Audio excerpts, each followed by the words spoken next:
Animator vs. Animation was an iconic internet cartoon built on the premise of what if animated characters in our computer programs could use the same tools we use to create and manipulate them?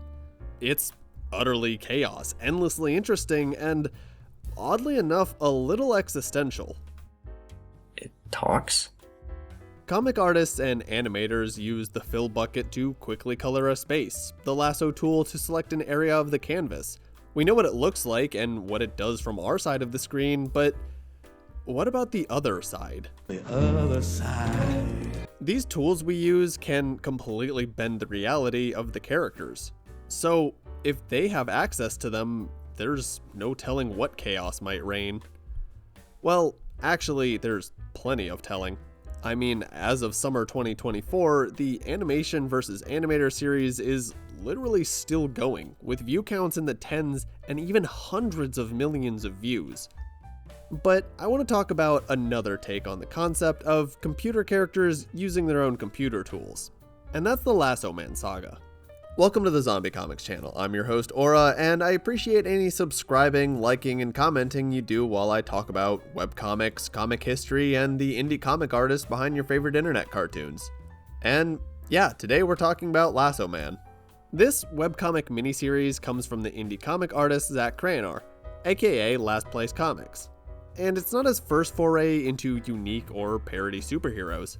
Over the course of posting comics online, he's created such gems as America Man, Bitch Man, The Justifier, Internet Man, Pasta Man, That Guy, Rollerblade, Hazard Man, Milk Man, Reflective Man. Forget Marvel and DC comics, when are we getting a Lego game based on the Last Place Comics Heroverse? The fact is, he likes his superheroes. I mean, who doesn't? With Deadpool and Wolverine breaking records, the MCU still raking in millions upon millions of dollars per release, and that's on their off days, all of these odd characters from Cranor have this campy, experimental Silver Age feel to them. But also their fair share of Wade Wilson energy because they tend to be on the chaotic side of hero, sometimes straight up anti-hero. His comics aren't known for their long-running story arcs. In fact, besides his artist stand-in, most of the zany characters are limited to 1 or 2 appearances across his entire body of work. But that all changed in a comic from April 2024. During a classic bank robbery scenario, both the criminal and the audience were introduced to Lasso Man, which sounds like he'd kick down the door like, Well, hi there, I'm a cowboy. But no, he uses a different kind of lasso. His ability is based on the lasso tool in Photoshop, where you draw a dotted line around an area and you can move the entire selected piece, resize it, rotate it, you get the idea.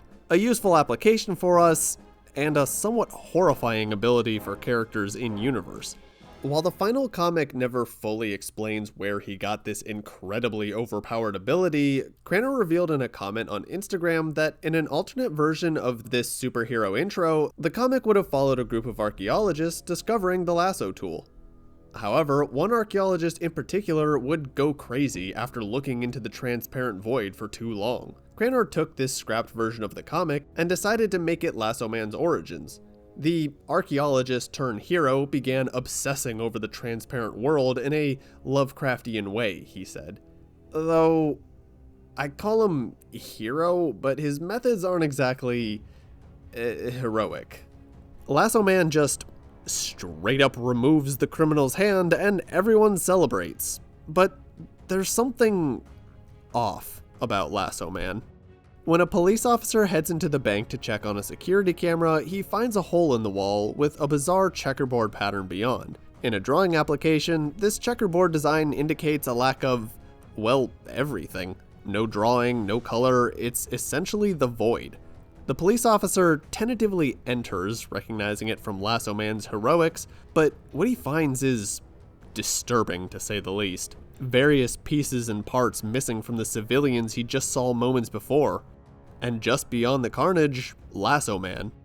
As he turns, we see what exactly Lasso Man has done, and it's creepy as all hell.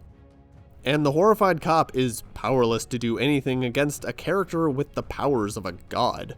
I am a god, you dull creature! Unsettling would be the understatement of the century.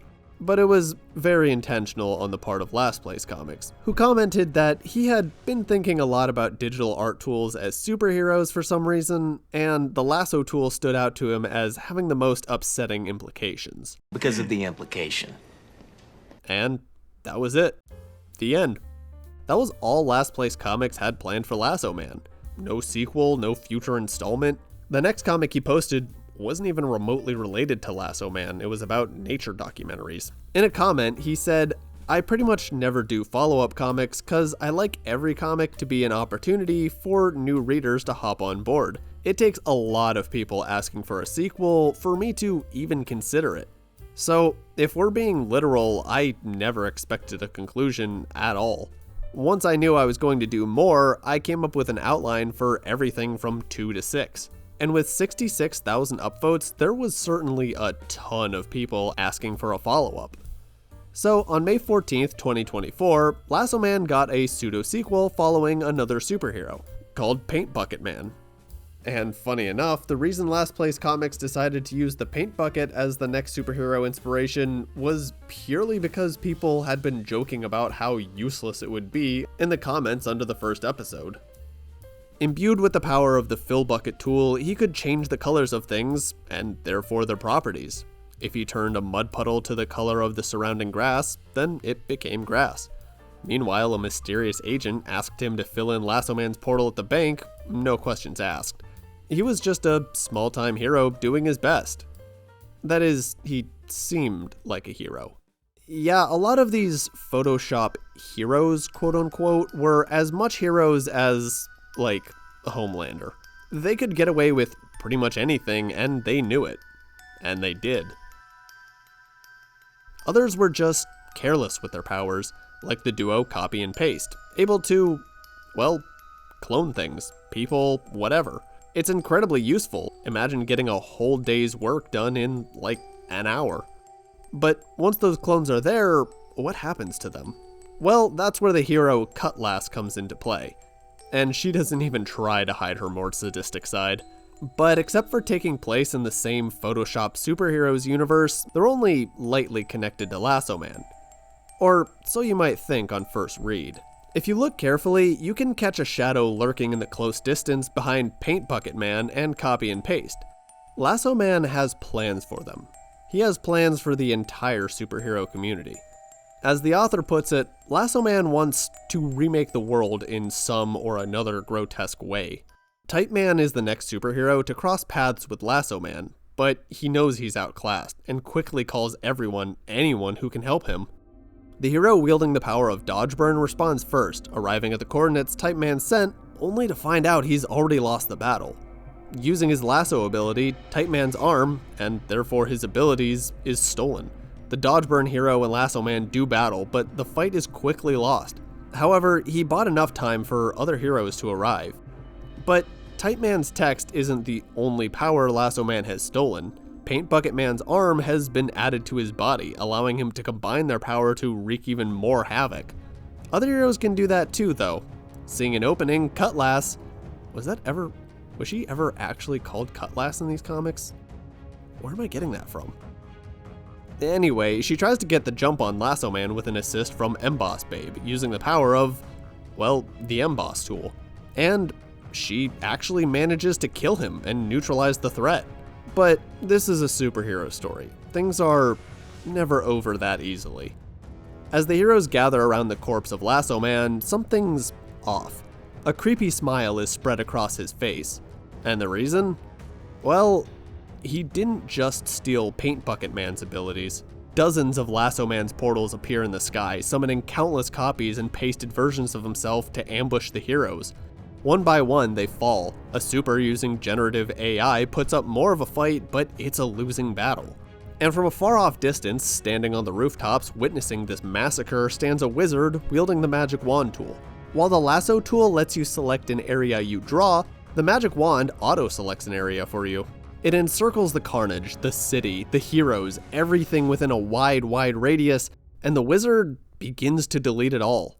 From an even further back place, on a cliff overlooking the void the wizard created, stands two members of an unknown affiliation. assumedly the same as the man who had Paint Bucket Man fill in the damage Lasso Man originally created. The man in charge says there's no other choice. They've lost too many powers. And so, they use the last ace up their sleeve, a hero powered by the Undo tool. Last Place Comics had actually joked about Undo Man all the way back in the comments of the very first Lasso Man comic. And if his containment cell is giving you Akira vibes, well, it's not on accident. Is this what it all comes to? At first, it seems to be working in their favor. They could undo the damage done by... Wait, no, that's undoing too much. Too much, too...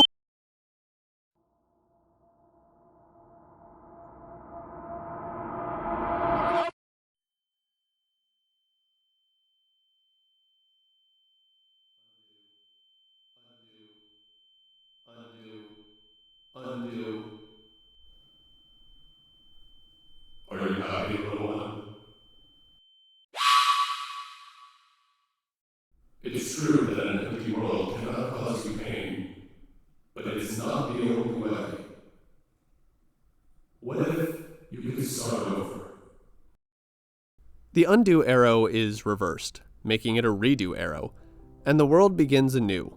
The last hero of the old world dives to the origins of the tools the heroes wielded, deep on the ocean floor, and before they can pass on to anyone, he destroys them.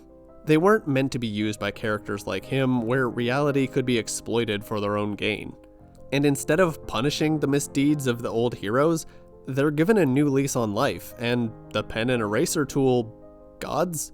I guess they're gods. They watch over this new timeline, and satisfied with the results, move on to the next work of art.